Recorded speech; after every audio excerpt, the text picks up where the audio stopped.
This is Kamala Rahul from Ramnad. I am going to talk about preterm labor. Preterm labor is delivering between 24 to 37 weeks of gestation when the baby is low birth weight.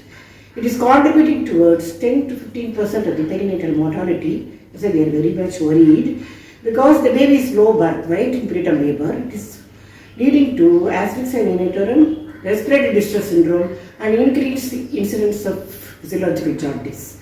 The late sequelae of preterm labor being mental retardation, cerebral palsy, defective hearing, and defective vision. So, how to prevent preterm labor? The causes of preterm labor we have to know. Increased uterine distension occurring in multiple pregnancy, hand and ears, and congenital anomalies of the uterus like bicornuate uterus and cervical incompetence contribute towards the etiology of preterm labor.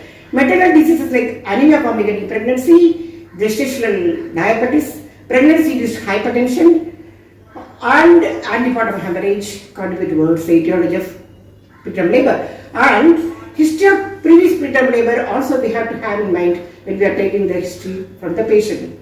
So now we are focusing on the prevention of preterm labor. How to prevent preterm labor? For that, who are the people who are prone to preterm labor we have discussed. How to diagnose, do an ultrasound, and if the cervical length is less than 2.5 centimeters and if the internal os is U or V shaped at that level, they are prone to go for preterm labor. In such patients, some advocate doing third-class operation earlier, like in multiple pregnancy, and routinely we can give tocolytic drugs like calcium channel blocker to prevent preterm labor. And we can administer steroid around 32 weeks to prevent respiratory distress syndrome. And bacterial vaginosis and repeated urinary infection being one of the causes, we have to treat the maternal urinary infections.